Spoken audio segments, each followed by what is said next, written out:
A few days ago, Devon put out a video about his last sparring session until his match with Levon. And before that, he had talked about how he was going to do a 20-ish day deload from April 1st through the match day. But just a few hours ago, Devon posted another video where he was doing some more training. Now, it was about as lightweight and rehab-oriented as it possibly could be, but it sounded like from what Devon was saying that he may be planning on doing this super light training every day until the match. Let's take a look at the clip.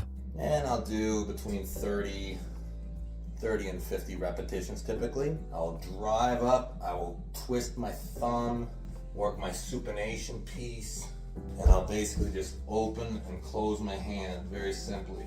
I will use them especially more towards the end as the competition gets close. So of course Devon is primarily demoing the armbet rubber bands, so I wasn't sure if he was actually training in this way currently or if he was just doing this solely for the purpose of the demo. But at the end of the video, he says that he tends to do this pretty much every day up until the point of the match dates. So we did have a little bit more clarity on what Devon is doing, but after this, Devon posted another video in which he did confirm that he was still doing just a little bit of training.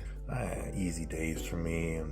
I'm still training a little bit. So regardless of the questionability of the rest of that video, Devon did confirm that he is still doing just a little bit of training. So I remember whenever Devon first mentioned that he was doing an entire 20-day deload before the match, a lot of people were thinking that that sounded like overkill. Perhaps the most common deload is somewhere around a week. Generally, 3 weeks does sound like it could be a bit too much and actually begin to have a negative effect. I had wondered if that was only because Devon had done such a ridiculous amount of cumulative volume that he needed that big of a deload, but now it's sounding like that's not the case. Devon agrees that a 3-week deload where you literally do nothing but eat and sleep is probably too much, so he's still doing some rubber band work each day just to get some blood flow and keep his body ready to move in these arm wrestling specific motions. This could also potentially help him realize a higher amount of strength than he would have by just resting because of the increased blood flow from the rubber band work. He did say, however, that his last practice was several days ago, and it is sounding to me like he is done with the super heavy training. Let me know what you guys think about this, but this does sound like a slightly better plan to me than doing just nothing the entire time, if I'm totally honest. Even considering how much total volume Devon did, 3 weeks still seemed like slightly too long in the back of my mind. I would be interested to see if Devon posts a video showing us exactly what his current training regimen is, now that he is technically in his rest period, and we are now just over 2 weeks out from match day.